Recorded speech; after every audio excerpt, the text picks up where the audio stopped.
bigger conversation, we have with us Democratic strategist Chris Kofinas, who supports Hillary Clinton, and Betsy McCoy, a Trump supporter who used to be the lieutenant governor of New York. Thank you both for being here. Look, Chris, let me just get your take as a Clinton supporter on if Chris Christie jumps in on this debate prep. He did a pretty good job debating against Marco Rubio. You heard Dana Bash say Rubio didn't really recover after that. Does that make you at least get you a little bit more on your toes as a Clinton supporter? Only if Chris Christie shows up instead of Donald Trump. Otherwise, I'm not going to be that concerned. I mean, the problem is it's not just debate prep. I mean, debate prep, you know, having done it, it's about kind of honing the focus of the candidate. But what you saw the rails come off for Trump in that debate is when we actually had to debate and talk about specifics, in particular about foreign policy, where some of his answers, you know, were literally nonsensical. And that really, you know, that lack of knowledge is not something you can learn in the span of a few days. And so part of the problem, I think, for Trump is, you know, how do you gain that knowledge when you don't know necessarily what questions are going to be asked? I mean, you're facing a town hall debate. The next one's a very different dynamic than standing on the stage one-on-one. You're interacting with real people. You don't know necessarily what they're going to ask. They're going to ask a lot of different policy type of questions. And he just had that depth of knowledge, which is why when Clinton was jabbing him, he kind of disintegrated. He just didn't have a substantive response. Betsy, let me get your take on this. You're a Trump supporter. Did you get these talking points from the Trump camp yesterday? I didn't see them, but I've been very, very busy. Let me point out, however, that well, let me just ask my question to you. Let me just ask my question to you, because I wanted to ask you about these talking points, because a big chunk of them, Betsy, is about the past president, Bill Clinton's infidelities. I mean, it talks about Jennifer Flowers. It talks about Monica Lewinsky. My question to you is, why do you think that would be an effective strategy for Donald Trump to bring up in the next debate or the third and final presidential debate, to bring up her husband's past indiscretions? Why does that work? I have 3 daughters and 2 granddaughters. I don't want to see any woman, Ms. Machado, Ms. Lewinsky, Ms. Flowers, anybody else exploited during this political process. I find it abhorrent.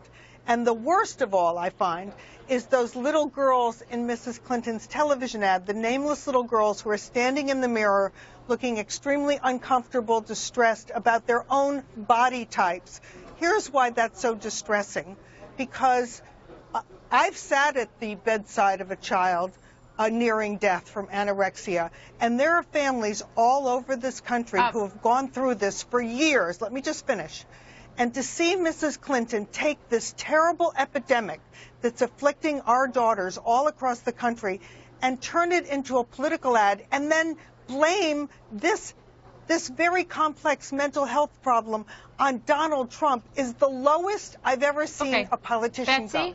Betsy, I want to get back to Lewinsky and these talking points in a moment. But since you brought that, issue. Betsy, Mrs. let me jump in. The one who Betsy, I'd like to jump in, follow up on what you just said, and you just criticized Hillary Clinton for using these women in her ads. So my question to you is, do you condone the comments that Donald Trump has made about women's weight and their appearance more than once, more than twice, what Donald Trump more than 3 times? Okay, so I'll lay out what he said. He was publicly critical. He was publicly critical of Alicia Machado's weight after she won Miss Universe. Supportive of Miss Machado. And she said Betsy, let me finish, please. She said that led her to having anorexia and bulimia. So since you brought those 2 horrific diseases up, my question is, do you think that Donald Trump has played any role in that offense as well?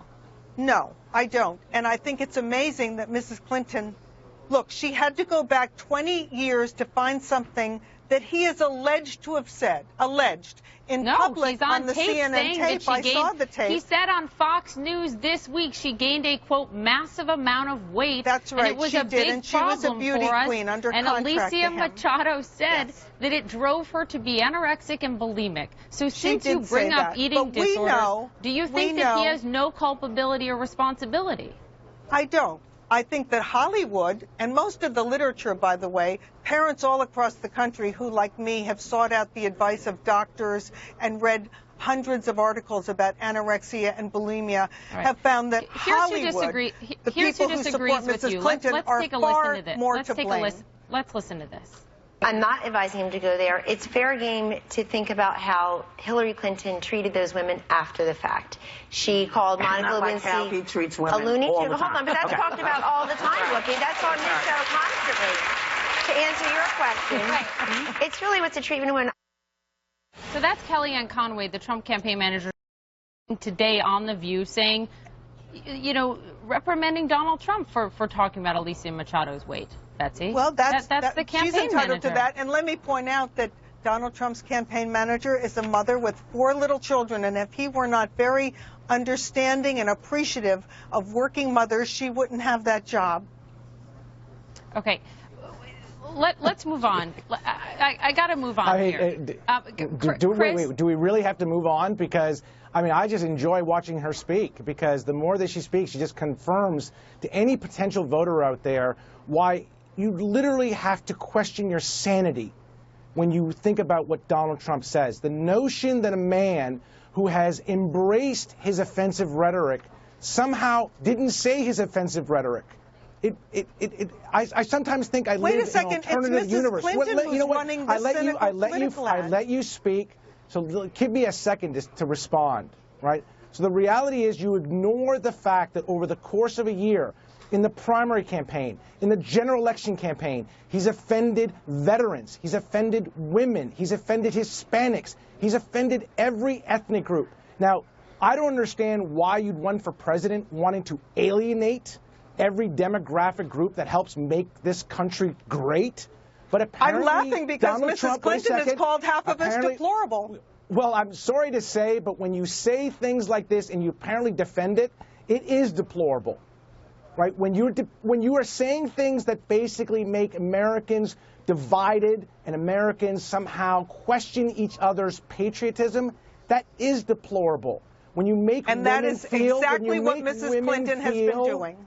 Wait a second. When you make women feel somehow embarrassed, right, for their weight, and you do it and you embrace it, that is deplorable. So I'm sorry. At some point, enough is enough.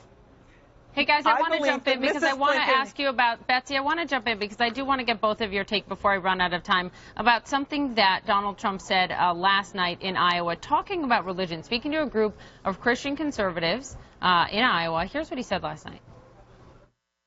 But, you know, we have our Christian conservatives for Trump today, and they're in the room. Let's go. That's what we want. That's beautiful. See that? In fact, they put this, you see that? Right here, Christian conservative. Raise your hand, Christian conservatives, everybody. Raise your hand if you're not a Christian conservative. I want to see this, right? There's a couple people. That's all right. I think we'll keep them, right? Should we keep them in the room? Yes? I think so. So I want to thank you. Betsy, to you, do you think that if he was joking about this, that should was he be cute joking? Humor. I like it. Should he be joking about this when people point to him and say that he is prejudiced? Well, no, because he knows he's not prejudiced. If he thought he were, he wouldn't be joking about it. But the fact is that Donald Trump is not a prejudiced person. He was addressing a group that labels themselves Christian conservatives, and he gave them a warm welcome, and it was a nice way to start the event. But the media, the liberal media, are so biased against this man, he could say good morning, and you'd try to find racism in it. Do you really believe that, Betsy? I do. I do. Final word, Chris? Well, I mean, listen, Donald Trump's worst enemy is Donald Trump. It is his rhetoric and his lack of discipline and focus that is the reason why his campaign is where he is. I mean, there's no question that I think the American people are angry and frustrated. Well, frankly, Chris, where his campaign is where it is in the polls as up before Monday, tied. Well, listen, depending. If we look at the battlegrounds, he's still behind. I mean, and I'm not questioning the fact that he has a message that is resonating with a certain percentage of people, and I understand that, and I don't diminish it. But at the same time, if we're really going to address the problems this country has and actually fix them, you don't fix this country by dividing it and somehow tearing it apart or isolating individuals based on whether they're Christian or non-Christian or Muslim or non-Muslim or women or men. You actually try to find a way to bring the country together. If there's one thing I think that most Americans across ideological lines will agree is that we need to find a way